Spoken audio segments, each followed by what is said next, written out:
ప్రభుత్వ గురుకుల కళాశాలలో అసభ్యంగా ప్రవర్తించిన లైబ్రేరియన్ను చితకబాదిన ఘటన కర్నూలు జిల్లాలో చోటు చేసుకుంది. కాలేజ్ నుండి విద్యార్థిని ఇంటికి వెళ్లిపోవడంతో జాతీయ రహదారిపై విద్యార్థి సంఘాల నాయకులు బైఠాయించి ఆందోళన చేపట్టారు. ఏపీఆర్జేసీ గురుకుల కళాశాలలో లైబ్రేరియన్గా ఉన్న మద్దిలేటి అనే లెక్చరర్ ఇంటర్ చదువుతున్న విద్యార్థిని పట్ల అసభ్యంగా ప్రవర్తించారు. దీంతో కాలేజ్ ప్రిన్సిపల్ కు మహిళా అధ్యాపకులకు ఫిర్యాదు చేసింది. ప్రిన్సిపల్ నుండి ఎలాంటి స్పందన లేకపోవడంతో బాలిక తన తల్లిదండ్రులకు జరిగిన సంఘటన గురించి తెలిపింది. విద్యార్థి తల్లిదండ్రులు కాలేజీకి చేరుకుని లైబ్రేరియన్ కు దేహ శుద్ధి చేశారు. గతంలో కూడా లైబ్రరీ మద్దిలేటి మరికొందరు పురుష సిబ్బంది విద్యార్థినిల పట్ల అసభ్యంగా ప్రవర్తించినట్లు వెలుగులోకి వస్తున్నాయి.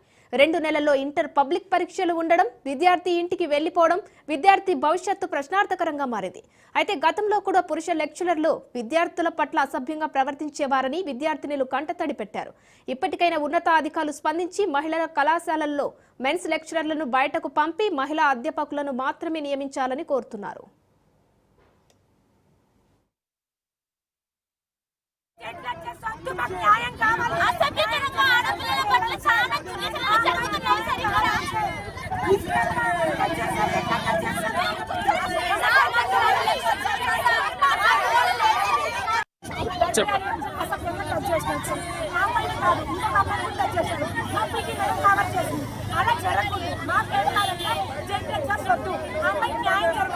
మా కళ్ళ ముందే మధ్య